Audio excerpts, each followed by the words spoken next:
Yes, welcome to the No Stay Project live from the fortified compound in Mesa, Arizona for March 11th, 2020. Going to be making a lot of mistakes this show, so just buckle in when we start getting people to file in. So maybe on the podcast and on after the stream is done, people will be able to see that. How's it possible to get a like without anyone on there? So that was really odd. So anyway, glad everyone will start filing in. And I'm going to take calls today. I didn't put the number in. I knew I was forgetting something. Hopefully there's not going to be an issue with taking calls. So we'll take calls, but only for the subject of the day. We're going to be talking about forfeiture. Somebody was asking me about forfeiture. And so we're going to talk about that. If you want to call, someone wanted to call in, if you want to report about what happened in court, we can talk about that, but I'm not getting into any discussions regarding how I would resolve the problem. So I'd like to keep it strictly on the forfeiture. It's a big topic, and I got a lot to cover there. So if you want to talk about forfeiture, or maybe IRS abuse, because I'm gonna lead off with the IRS abuse. Got a good story there. The number is 717-275-8941. If you guys could put it in the chat there, that would be cool since I forgot that. 717-275-8941, and the passcode is 123-3428. So that'll get you in. Remember, we're going to stay on topic. Do what we can. There should be a lot to talk about with forfeiture. Hopefully, we can keep it on point. But before I get into that, and again, I do appreciate everyone supporting the show. If you'd like to help support the show, it's very much needed and appreciated. Maybe I'll get into a little more details about what's going on in the background here. But if you want to help support the show, it's markstevens.net and markstevens.sells.com. That's SELZ, markstevens.sells.com. And I'm going to do my best to check out the comments, and I'm going to do what I probably should have done a long time ago. I'm going to have a zero tolerance policy for stupidity. If somebody is just trolling, if someone is just being offensive, using insults or whatnot, I got no use for that. I'm absolutely tired. YouTube comments are some of the worst. I hear supposedly Twitter is worse. I don't know, but how you can get worse than YouTube on the comments, boy, that's something. So if somebody is going to be using insults or whatnot, I'm just gonna start banning accounts because Mark, assign a trusted chat monitor for YouTube. I'm not even not too worried about it. If anyone's going to be offensive, if anyone's going to start being racist, or if anyone's just going to start using insults, I'm just going to start banning the account. Life is too short to be dealing with these people, and if you want to challenge what is being presented on the show, that's cool. But if you're going to be lacing it with insults, it's not worth it to me. To have that, just absolutely not worth it. I don't even know how you go about having somebody else moderate your YouTube channel, but it's not something that I'm going to need to do. It's just going to be a very quick blocking of the account. So you can also text me questions or concerns on Skype, and that's at Frank Rizzo 3. Frank Rizzo and the number 3. I should check that to see if there's anybody. All right, so there's nobody. And if you want to be on through Skype, which is cool, instant message me first and I'll bring you up. Well, I'm glad someone's saying I don't blame you for that. It should be self-evident. I'm not running from anything, and by this time in my life, I don't care. People are making all sorts of accusations against me that are false. It comes with the territory. I'm not running from anything. I've done a show for over 10 years and had an open invite for people to call into a live broadcast. I'm a one-man show. I got a mixing board, but I don't mute, I use the mute button when I have to when someone doesn't shut up. But that's just common courtesy. So let's keep that in mind. Let's get to, and if you're the type of people who just have to put in negative comments about how stupid I am, yeah, I already get it. I've heard you the first 200,000 times you called me an idiot or a moron or something like that. So, all right, let's. I had an interesting. One of my things is when I'm dealing with bureaucrats and politicians, and a lot of people in general. I just assume that what they're saying is false until it's proven true. And if I ever get someone making an assertion and they come back with the lawyerly retort, I don't have to prove that. This arrogant retort that they don't have to prove because they got guns and they're willing, or there are people with guns that are willing to use it. Then I know I don't need to deal with this person, and I can just, smile and wave, boys, smile and wave. I could just walk away from these people, or I could just hang up on them. So, talking with the IRS, you are going to hear things. You're going to hear some things. We had an agent. Now, we have a hold on the account, but it's coming to an end, and we need to get that squared away. We need to get the hold on the account extended. Because, like I've said before, the IRS, like a typical bureaucrat, they don't like taking responsibility for their arguments and their legal claims. So what they do is they always kick the can or do the State Department two-step, which I've been using since the Adventures in Legoland days. It's not the right department. Even after you tell them, this is my issue, I need to deal with a 20, whatever, XYZ form letter. Is this the right department to handle issues with this form letter? We're the right ones.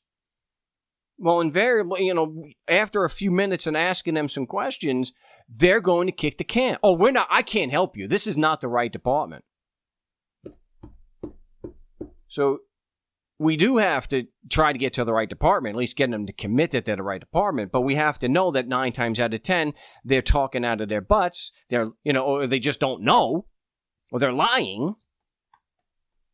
Oh, well, let's just get the Social Security number and we'll get into the account and then we'll know. Either you can handle a discussion on a 59C, 2010 form letter, or I'm just making that up, or you can't.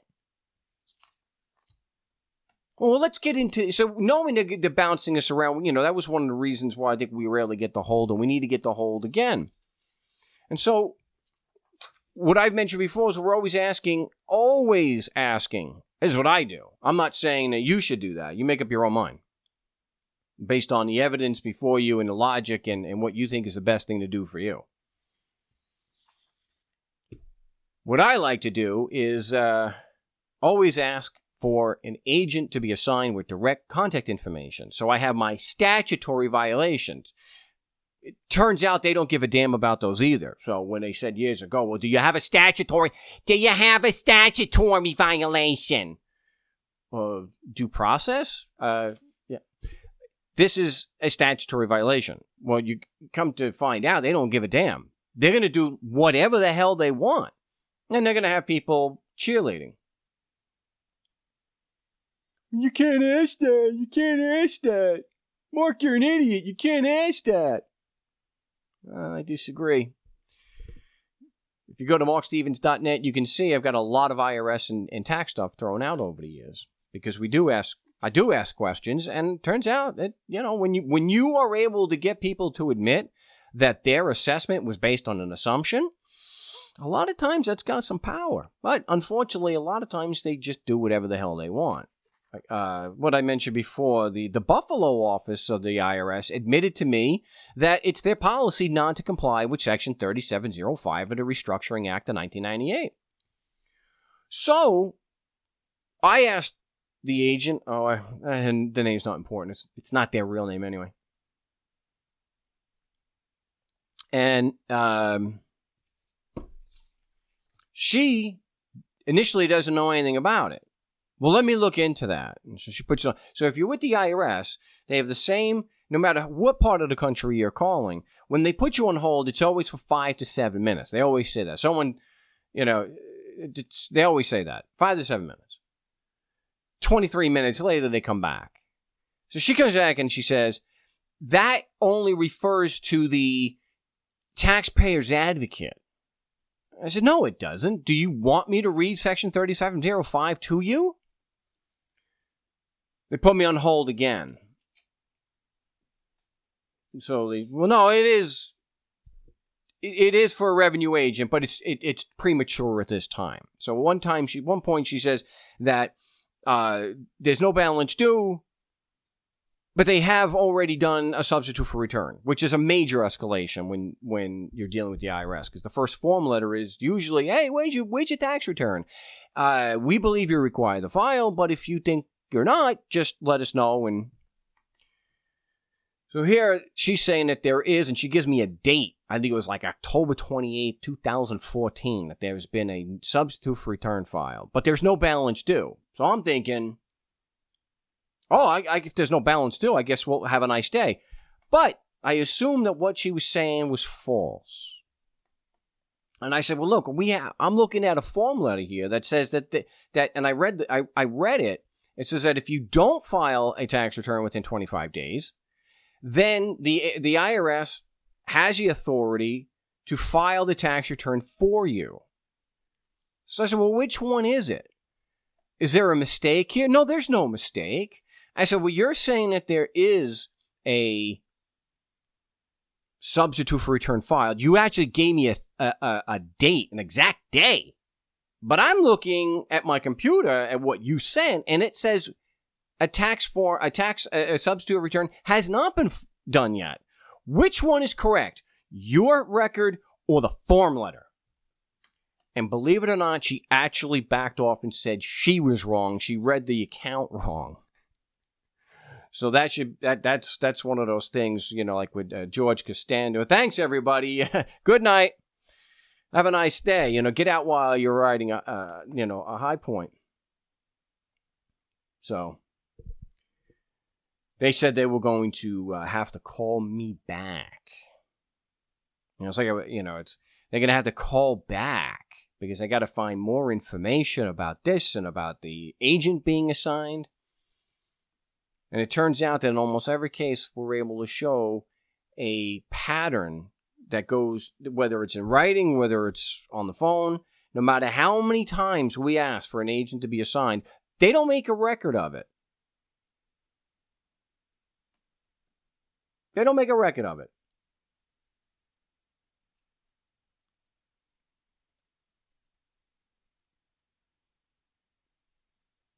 We're just going to start getting rid of stuff here. So imagine that it's their sacred writ, where they come down on me. Oh, it's the law, it's the law, it's the law, and yet, as I said 1,000 times, it doesn't apply. It does not apply to them. You can show them that they have to have evidence to support their legal claims, especially their foundational ones. No, they don't. No, they don't. They don't have to prove that. So that's the little adventure we have with the IRS. And you'd be surprised to know that even though they said they were going to call within a day, they never called. I would know. They didn't call. Oh, but I'm the one. I'm the predator. I'm the one damaging and hurting vulnerable people. Yeah. I'm keeping lawyers up at night. They just can't sit by and watch me destroying the lives of literally thousands and thousands and thousands of people. Thousands. Lawyers sitting up, biting their nails, fretting, sweating, and losing hair, losing sleep, endangering their health because they're so concerned about what I'm doing to the public in the United States, just destroying people's lives.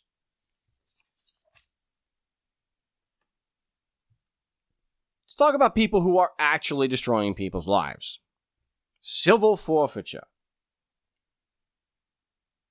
So, whoa. Let me. I apologize. I did not open up that file there. That link. I was supposed to have done that already. But appreciate Rob in Seattle for sending this. We'll get this up in just a second. We're back in Michigan. Michigan State Police spend the weekend getting ratioed for bragging about stealing $40,000 from a driver. The Michigan State Police recently informed Twitter users that it's engaged in stealing money from drivers. They like to use the euphemism of forfeiture. I don't know what this is being reported by Tim Cushing at techdirt.com. I don't know what it expected from this announcement, but I'm sure spending a few days being ratioed wasn't what the agency had in mind. It's sort of like when the United States Army or the military was doing a Twitter thing about asking, hey, tell us about your time in the service. And it was an absolute disaster. I think the New York City police did it too. You think they'd catch on. The people know that they're crooks. They know they're criminals. Not everyone is a damn cheerleader saying that they're a legitimate organization. A lot of us see through this. So I know some of the Army ones was somebody said, oh, well, while I was in Iraq, my wife banged 15 guys, and now I'm scared, witless, whenever a firecracker goes off. That's how it went. So one of them is trooper from 1st District Headquarters conducted a traffic stop for following too close on I-75 in Monroe County on March 3rd. Further investigation resulted in locating and seizing approximately $40,000 in cash. The driver was 33 years old, male, and from out of state. Wow.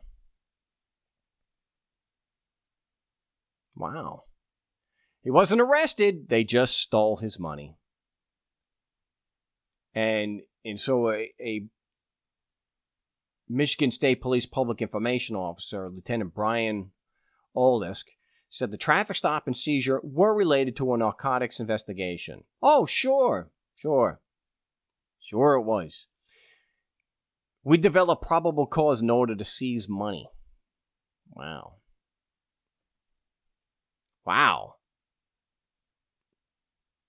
Now, there's supposed to have been a law passed in Michigan that it's quoted here as saying, starting in 90 days, the laws will prohibit assets taken in suspected drug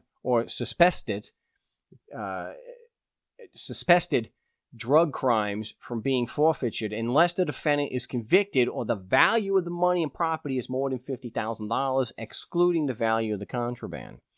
Prosecutors and cops made highly questionable arguments against the new law, claiming having to prosecute drug dealers would result in fewer drug dealers being prosecuted. Having to prosecute drug dealers would result in fewer drug dealers being prosecuted. I'm reading that straight out. That's what it says. The having to prosecute drug dealers would result in fewer drug dealers being prosecuted. How about, unless it involves violence? Pretend that drug deals that don't involve violence, just pretend it's another cop. Pretend it's a city councilman. Pretend it's, the governor or someone, someone high up in government. Pretend it's somebody really rich.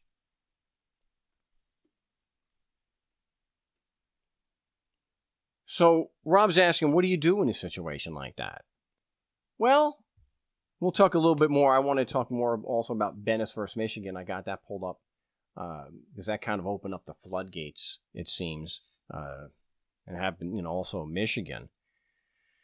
First, I think it's crazy to drive around. So look, we know This is 2020. You've got to have your head in the sand. If you are going to be driving around, especially in places like, look, some places get a reputation as, for being speed traps. So you avoid it. You don't go there. I think at this day and age, knowing how many times cops have just taken cash and will not give it back. There are cops and prosecutors that even when ordered by a judge, by one of their own, won't give the money back. That happened in New York. I believe they said that, it was already it was already in the pension system, but don't quote me on that.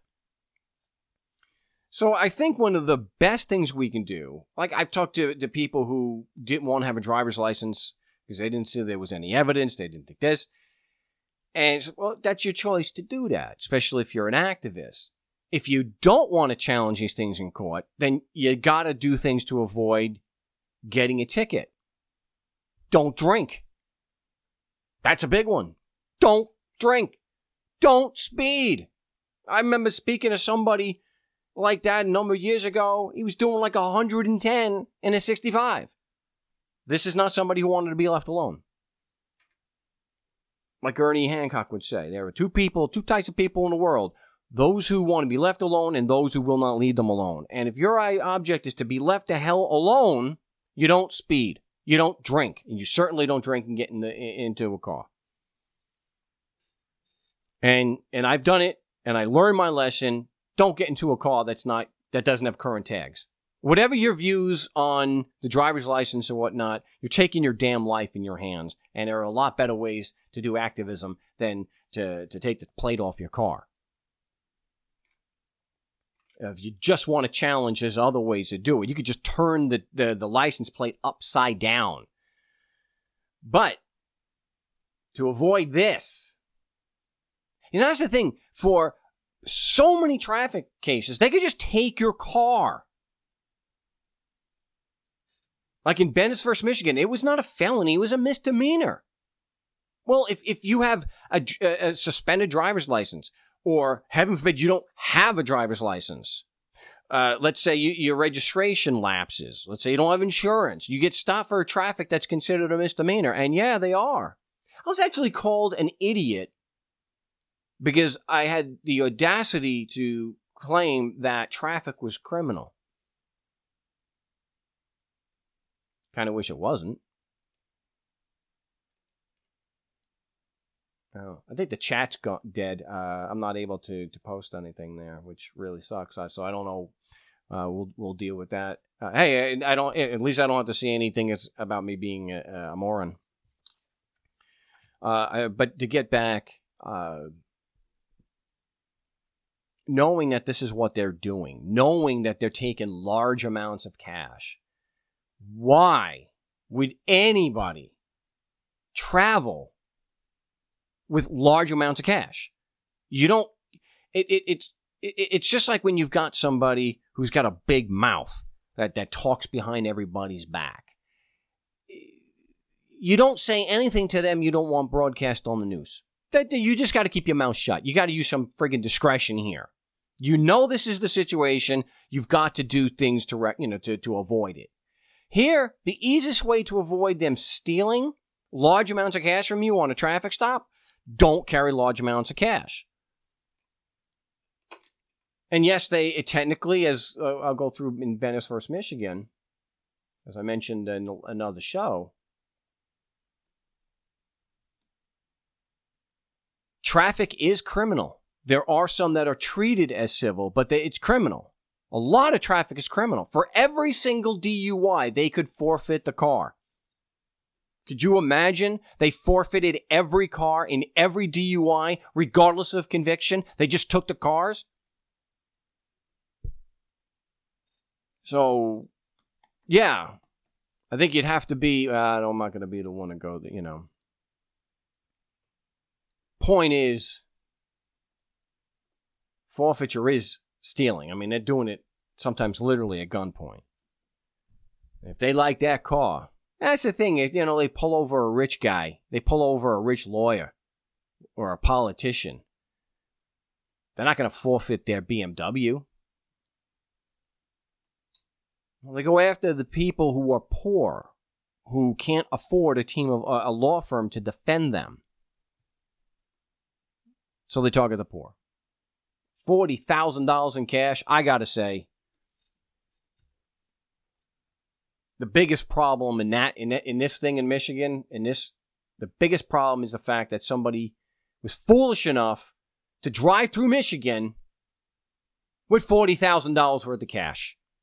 It may be an inconvenience, but wire transfers can be, the cops couldn't have got it. I don't want to fall into this trap of blaming the victim, but Mom, when you do something that thoughtless, what do you do what would I do if I was charged with that? Well, everyone knows how I would do that, what I would do. I always challenge their foundational claims.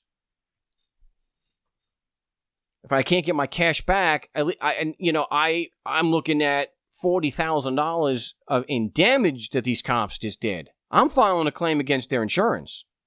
Because chances are I'm not even going to get charged. I don't know what the numbers are.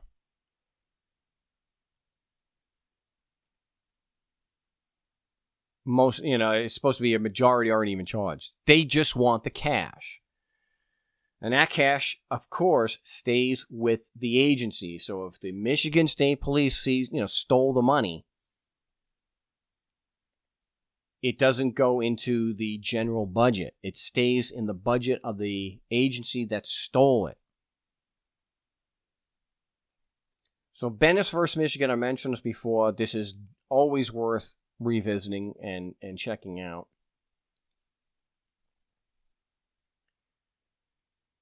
Saying that the basis of the petitioner's due process claim is not that she was denied notice or opportunity to contest the abatement of her court. She was accorded both. Rather, she claims she was entitled to contest the abatement by showing she did not know her husband would use it to violate Michigan's indecency law. But a long and unbroken line of cases holds that an owner's interest in property may be forfeited by reason of the use to which the property is put, even though the owner did not know that it was put to such use.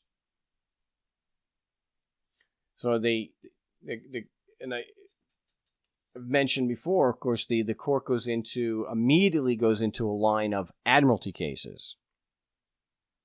Now, I'm not saying that this case is decided on admiralty law or that traffic is admiralty law. I think that's just nonsense.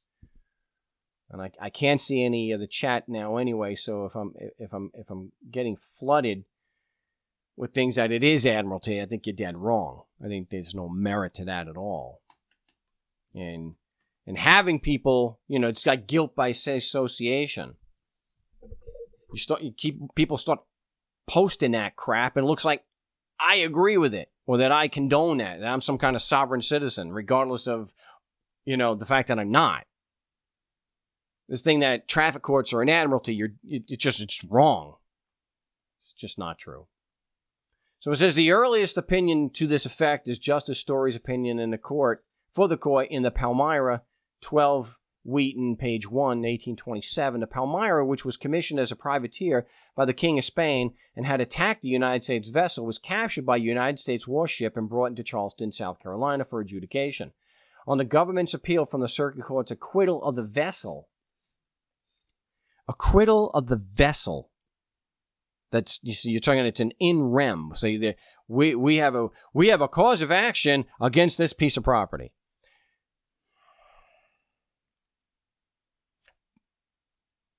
An action against an inanimate object. And my challenging a foundational claim is frivolous.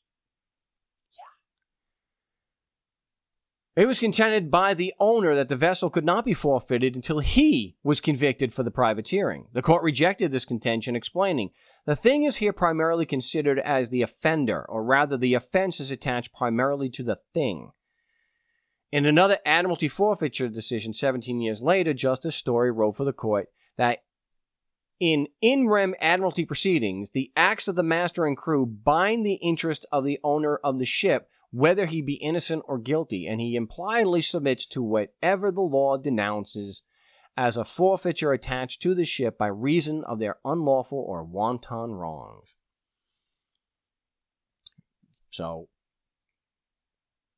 it is no defense whatsoever that you're an innocent owner. They can, if the property was used in the commission of a crime, they feel entitled to take it. And I really like what it said down here, this reasoning that the Supreme Court is using. This is supposed to be sound legal reasoning. So regardless of the fact that it's 150 years later after that Palmyra case, it doesn't matter that things changed. So just like you had slavery and things changed, thank goodness. But when it comes to enriching the government types, they loathe to change. We conclude today, as we concluded 75 years ago, that the cases authorizing actions of the kind at issue are too firmly fixed in the putative and remedial jurisprudence of the country to be now displaced. Couldn't the same thing be said about slavery? Couldn't the same thing be said about women's suffrage? Any legal issue, separate but equal. Well, separate but equal it's just too firmly fixed in the jurisprudence of the country to be now displaced. It's like, what do you call that? Capital punishment. Well, death by firing squad. It's just been... It's too firmly fixed in the punitive and remedial jurisprudence of the country to be displaced now. That's soundly... Basically, this is an appeal to tradition. So it doesn't matter that circumstances change. It doesn't matter that people change and attitudes. It doesn't matter that science and psychology and sociology has evolved in the 150 years or even the 75 years since this was done. It used to be that people who were gay could go to jail for being in a gay relationship. Why didn't they use the same reasoning there? Whoa! The sodomy laws have been too firmly fixed in the punitive and remedial jurisprudence changed. Yeah, but things change. No. This is sound legal reasoning. This is hailed as honorable and legal. And there are people that would, well, that's the law. Like it or not, that's the law until it's changed. And then if you want to vote them out or you want to shoot them out, that's the only option that you have. That is the legal reasoning. Well, we've been doing it for so long. We've been doing... This is your classic appeal to tradition. Where do I have it on there? I don't have it.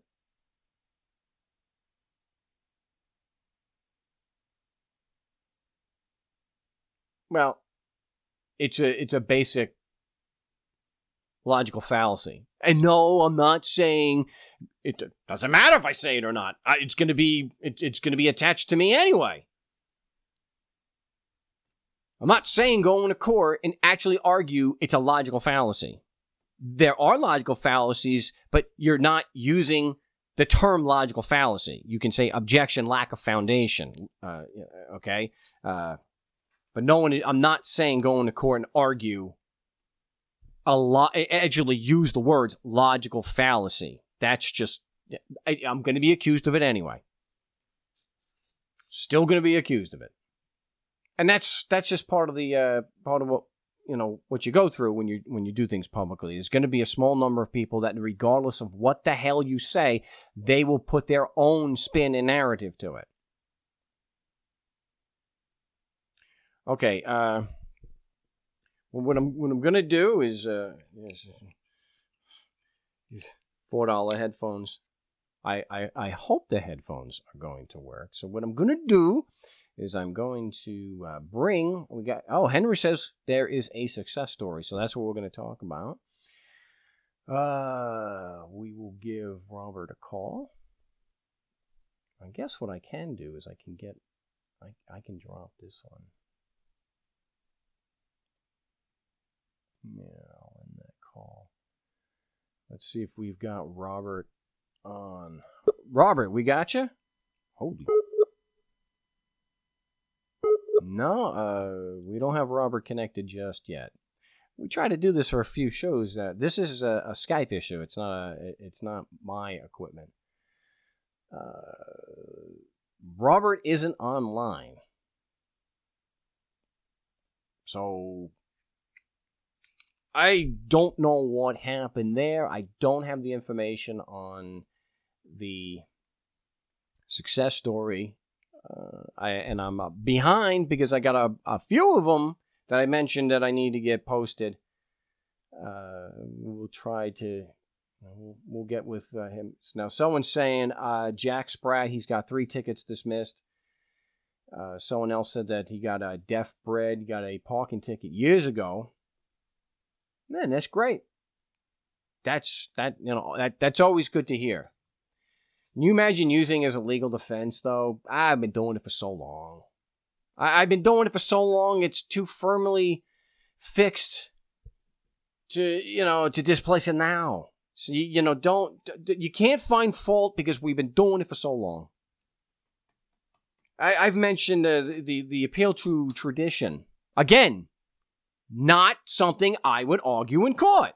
I wouldn't say an appeal to tradition. That's just stupid.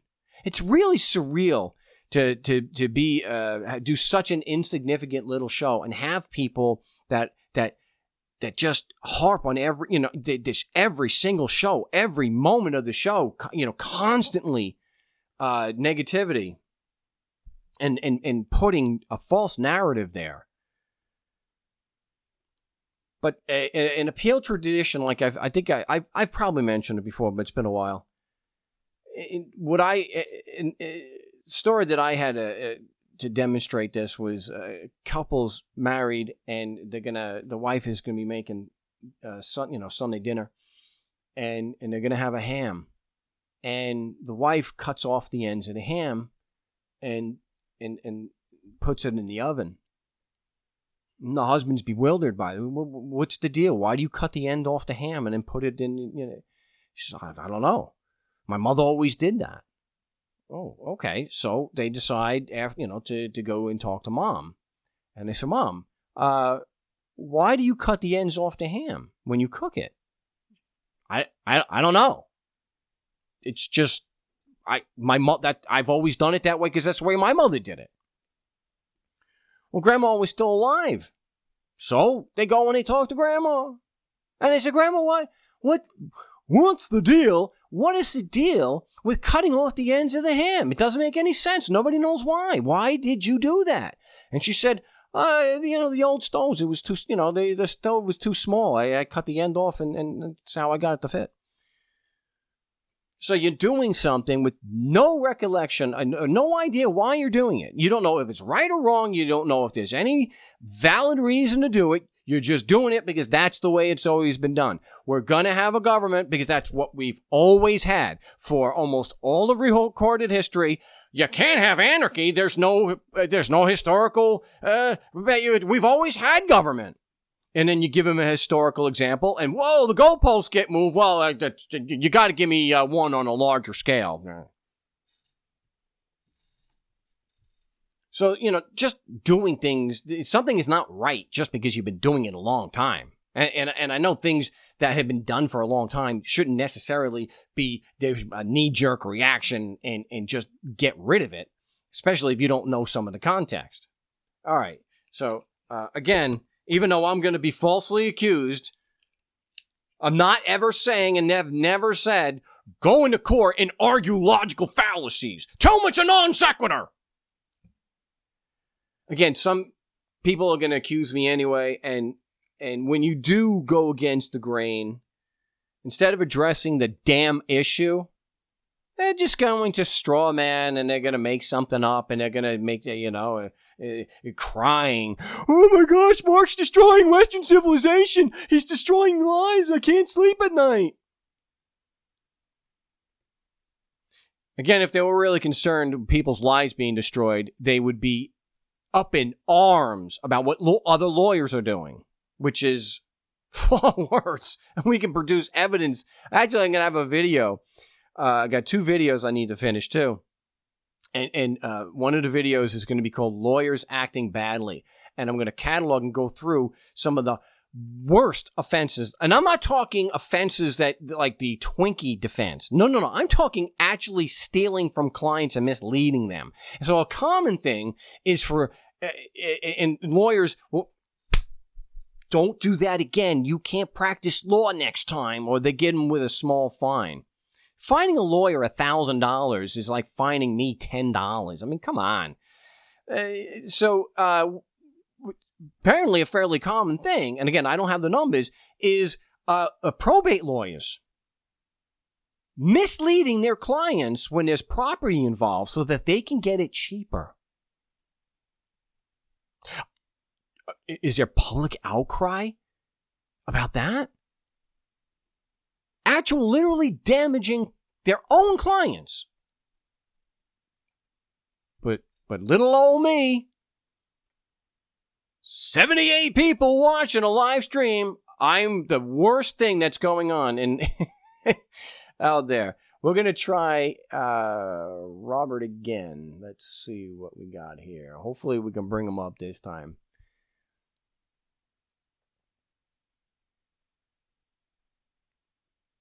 Yeah, it's I'm public enemy number 1 in this lawyer's head. Public enemy number 1. He can't. It's like he makes out like he can't even sleep at night because he just can't sit by watching as I ravage the countryside, destroying people's lives with my frivolous legal arguments. I don't know what the problem is. It says Henry is offline. I guess that's not. Look, I was connected to the caller line, and I disconnected because I was going to get the call from Robert, but I don't know what the problem is. But what can you do? So what I'm going to do is maybe Robert can join me on the Saturday show. Apparently, I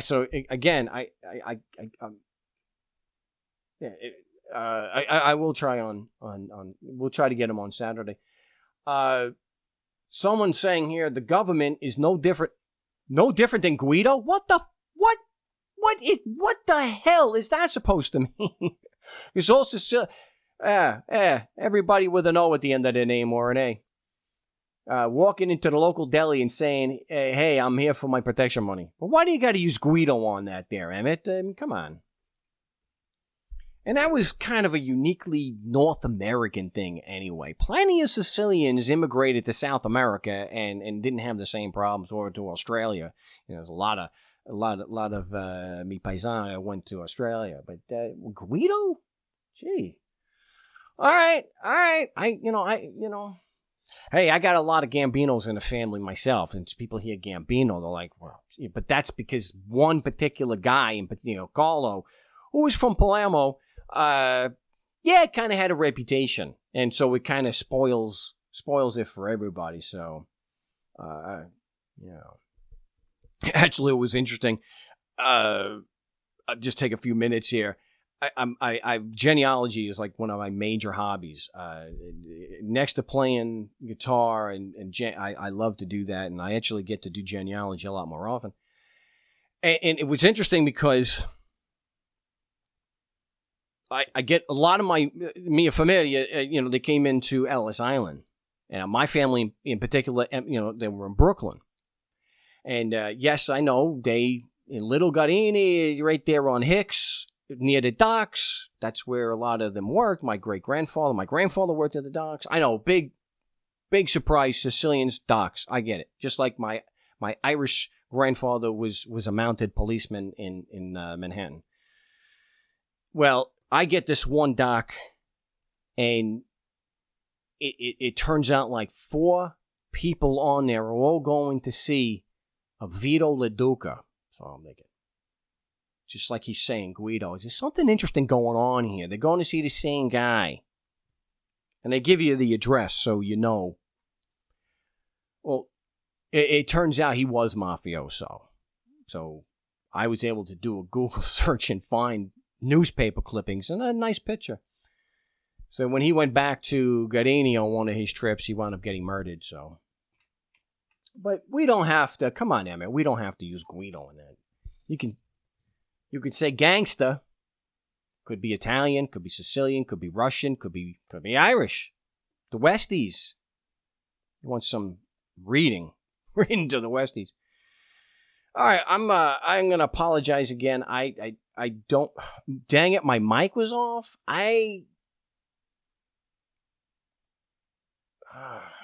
All right, we're going to try one more opportunity to get him on. Damn. I am going to have to pay another $4 to get another headset. We're going to try this one last time to rob it so we can tell us some of the details on his success story. Oh, I think we got it. Hey, did we get you this time? Yeah, buddy. Hey, there he is. You were persistent, so I'm glad we got you on there. Yeah. Real quick, I didn't know you were a guitar player, dude. I own 32 guitars. You own 32 guitars? Yeah. What is your name Nigel? No, it's definitely not Joe Perry either. No, but I'm hoping the Nigel. Yeah, well, yeah. I actually have this old Epiphone that. Because the action is horrific. I don't think you can see that. I've got this tuned to a D. Yeah. So, then I got to play some slide. But there you go. 32 guitars. Yeah. Gee, good Lord. Yeah. So what is your main guitar then? What's the one that you got to have? You got to play? Well, that's kind of a toss-up, but my main one is actually my Epiphone Joe Perry Boneyard. The lesser of the Gibson. And man, that thing plays amazing.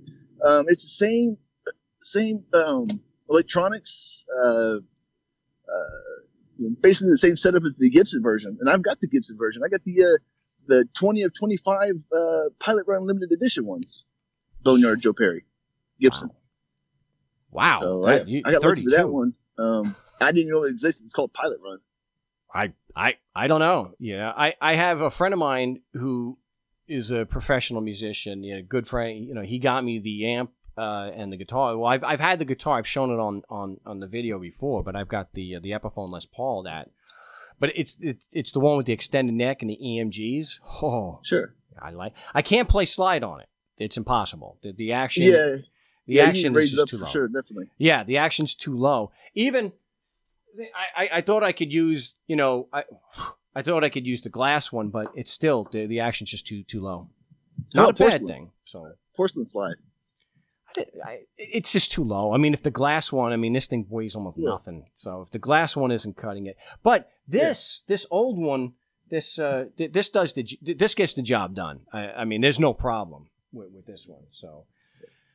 Well, hey, I don't want to stray away from what your concept is on the show here, but I'll catch up with you later some more on that on guitars. I'll send you some pictures and whatnot.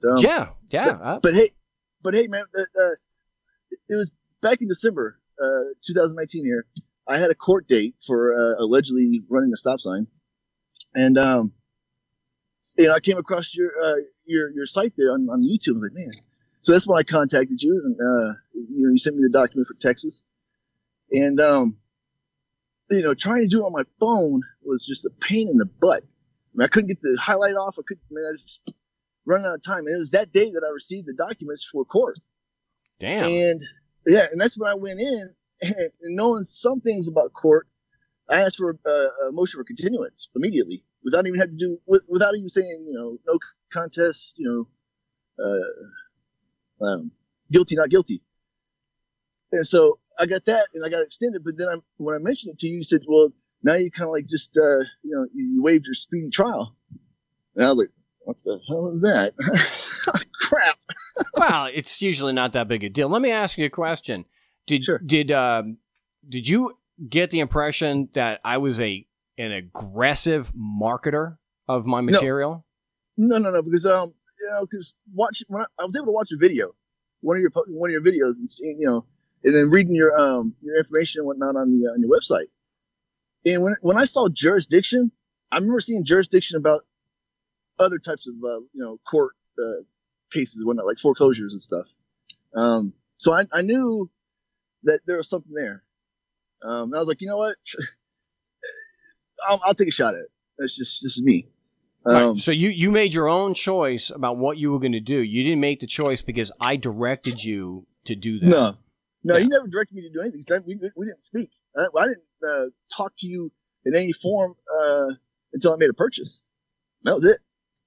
I had a faith. I had a good conscience sense that, this is going to work or it's not going to work, and it did, and it worked tremendously well. Right. So you made a decision based on the evidence before you, not okay, and that you saw the logic of it, you saw the evidence of success where other people have replicated it, and you made a decision just to do it on your own. Sure, exactly, most definitely, and like I said, when it came to jurisdiction, that particular topic within foreclosures and whatnot, court cases. I was like, you know what? This is too similar in a sense when it comes to jurisdiction. Well, it is the same thing. The territorial and personal jurisdiction and subject matter jurisdiction, all of it hinges on the claim that if you're physically in, and where did this happen? This was in pretty much San Antonio, Texas. Oh, Texas. So their foundational claim for jurisdiction is if you're physically in Texas, our laws apply, and that includes the Constitution. And the Constitution is the granting of judicial power. So whether it's the executive, the judicial, or the legislative, every one of the three branches, their jurisdiction relies on one thing, the Constitution applying. That's not something I made up. And you were able to say, duh. That there are some that attack me and are currently attacking me, saying that is insane. That's not true. That the jurisdiction is based on a statute, not based on the Constitution. I haven't read every state constitution, but it says right there, the judicial power shall be vested in the Supreme Court, and then the lower courts. It all comes from that vesting of judicial power from the Constitution. Yeah, exactly. I was going to say that my next court date, I had the documents prepared. And what was weird was, in this Converse, which is a subsidy of San Antonio, you don't file the paperwork with the clerk. You actually file it with the prosecutor. So I'm in his office, the prosecutor, and I'm handing him these documents, and he goes, "Oh wow, this is amazing. Nobody's ever taken the time to do this." And so, well, I didn't take a whole lot of time. I just filled in the gaps. I didn't tell him that, but so we got. I had to go see the judge to declare either no contest, no whatnot, and so the judge kind of declared for me not guilty because I was saying I got to file my paperwork with the prosecutor. They won't let me do that yet. So when I finally got that done, they set another court date for March, just recently. And I go in there and I see the prosecutor goes, "Hey, just want to let you know, man. I agree with everything that you said in this paperwork here, man." And he was fumbling over his words. He was like so nervous, like how did someone like me know something like this, which I really didn't. I just had faith in it, and so he dismissed it. I sent the receipt to you in email.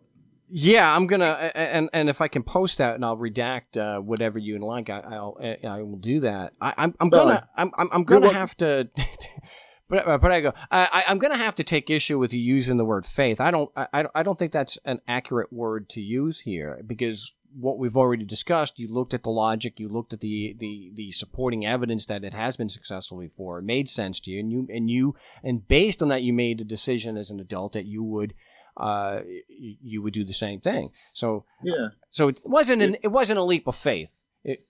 Well, true. I mean, I had a belief in faith that amongst all the corruption that we all see, or I should say most of us see, I just, like I said, it's kind of like old Sammy Davis Jr. and Dean Martin in Cannonball Run. God is our co-pilot, kind of thing. That's just me, because I've been through the ringer sometimes, and scrap back and come back, on top again in a sense. That's kind of like how I felt with this situation in a way where I had a positive attitude about it. There wasn't any kind of no doubting it, no doubting anything. Like I said, I had that all the belief in the world that, I was going to succeed with this, and I did. Well, thanks to you. I appreciate that. I appreciate you. I'm glad I stuck through and we got you on. And you were persistent. Yeah, I was having technical difficulties. I don't use Skype, so yeah, and it's for everybody. That was not a technical issue on my side, so I'm going to take some credit there. I'm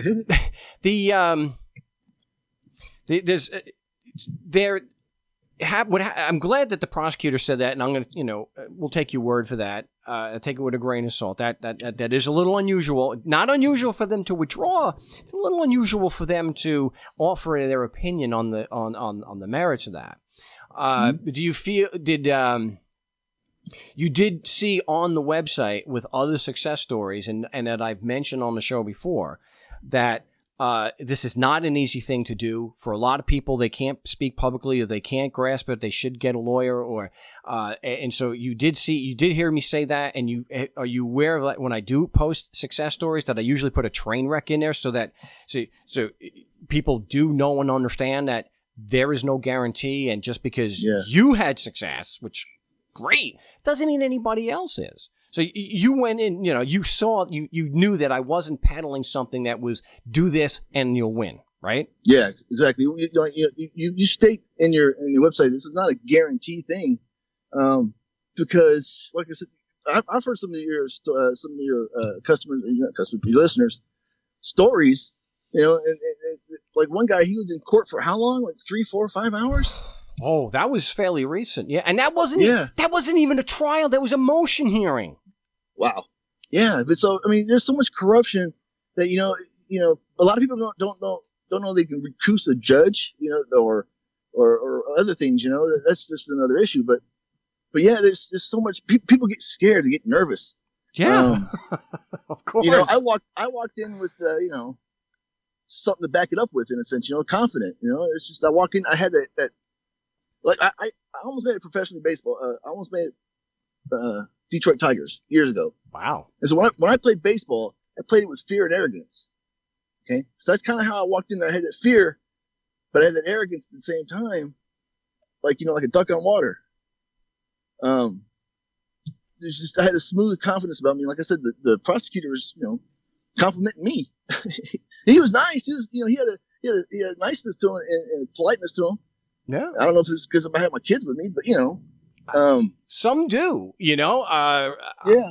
I've had them say, look, Mark, I may not agree with your ultimate conclusion that there is no state, there are no citizens, and, but I respect that, the way you argue and it is logical and it makes sense. And then you've got the ones that are on YouTube that are just, it's frivolous, it's nonsensical, it's legalistic gibberish. Okay. Yeah. All right. Yeah. It's court. When we go to court, the situation is this: the best legal arguments lose also. So it doesn't. So much of it comes down to the personality with the robe on. And anyone who doubts that the best legal arguments still lose in court, go look at the Supreme Court. Look at the history of the case. You can actually go through a Supreme Court case, and they'll give you the citations. You can look at what the Court of Appeal said. Sometimes, a lot of times they'll quote that.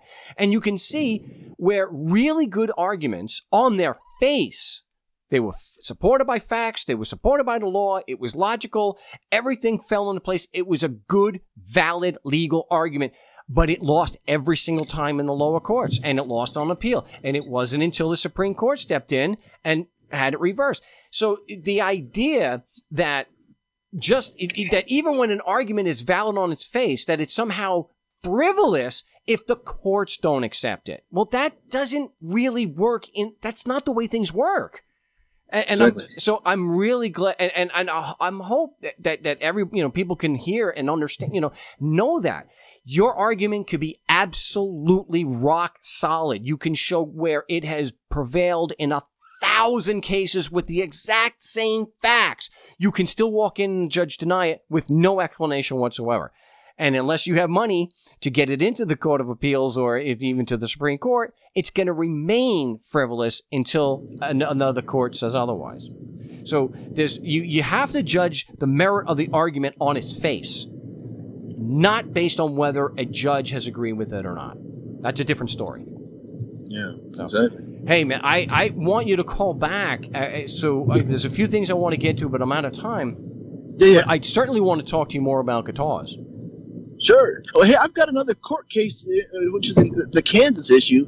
But I'll talk to you more about that on the email or whatnot. I'll resend the email for you. But yeah, that's another issue too. But yeah, thank you. I appreciate everything, dude. And yeah, definitely hit me up on the guitars. I'd love to talk to you more about those. Yeah, maybe I'll actually play something on the next show. There you go. Hey, thanks for calling, man. If you got my number, feel free to call me, dude. If you need I got you on Skype now, so we'll be in touch.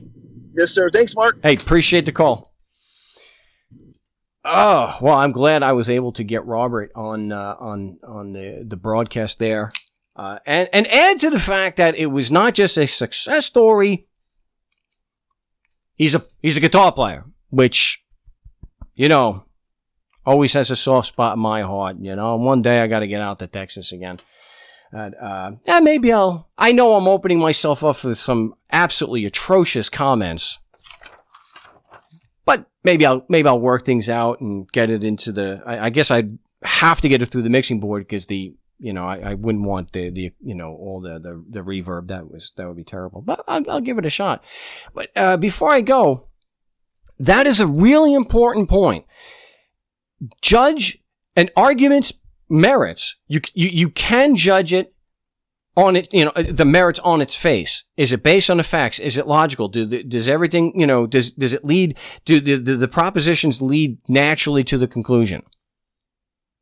Because it is a crapshoot when you are in court. This is no groundbreaking stuff. You don't need to be a lawyer to understand this. Any half idiot like me can, right? I mean, that's what everyone thinks. Well, not everyone. That's what a few people think. I'm just a moron. Judge the merits of the argument independent of what some judge or lawyer or prosecutor is going to judge it. Because there, especially with the prosecutor, of course he's going to disagree with your argument. It's not going to be like what happened with Robert, where okay, well, yeah, good point. We're going to withdraw. Of course the opposition is going to find fault with it. Obviously. And if you're attacking the very legitimacy of their system, of course they're going to be negative about it. Of course. I mean, look, anyone who will tell you that a judge who is usually a former prosecutor is going to magically shed all his pro-state bias the moment he puts that robe on it doesn't understand human psychology. That's not how it works.